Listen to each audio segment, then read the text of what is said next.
দেখো আজকে তোমাদের আলোচ্য বিষয়বস্তু হলো কি, আজকের টপিকটাই দেখো দেখতেই পাচ্ছ লেখা আছে যে দি এর উচ্চারণ কখন দয়স্বই দি হবে আর কখন দয় জফলা আকার দা হবে।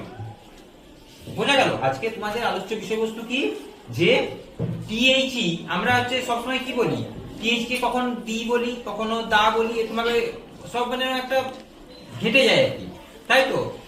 আমাদেরকে আজকে থেকে নির্ভুল ভাবে ওটাকে শিখতে হবে যে দি টিএইচই দি কখন দয়স্বই দি হবে আর কখন দয় জফলা আকার দা হবে।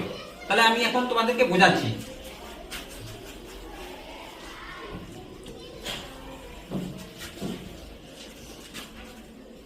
দেখো স্টার মার্ক দিলাম, আমি একটা স্টার মার্ক দিলাম, কেন দিলাম না বোঝানোর জন্য। যখন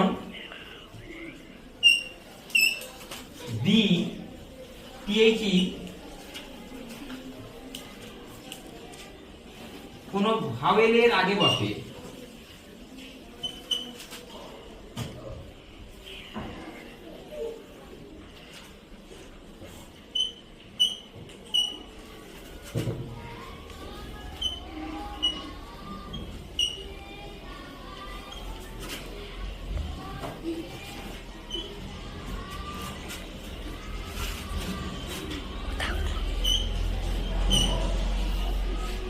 তখন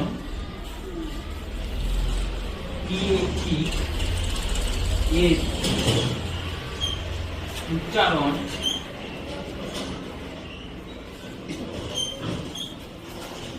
দয়স্বই দি হবে।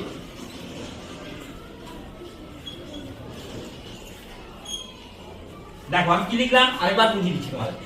যখন দি কোনো ভাওয়েলের আগে বসে, ভাওয়েল তোমরা জানো কি কি ভাওয়েল, লিখে দেবো একবার। ভাওয়েলের আমি আরেকবার বলে দিচ্ছি, তারপরে বলে দিচ্ছি আমি।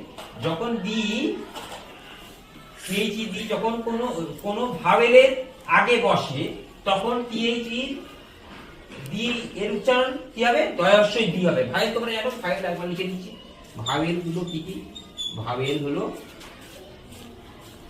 এ ই আই ও আর কি ইউ। তাহলে তখন কিন্তু যখন ভাওয়েলের আগে বসবে তখন কিন্তু হবে দয়স্বই দি। একটা উদাহরণ দিই তোমাদেরকে উদাহরণ দিলে তোমরা জিনিসটা আরো পরিষ্কার হবে, আরো স্বচ্ছ হয়ে যাবে জিনিসটা। যেমন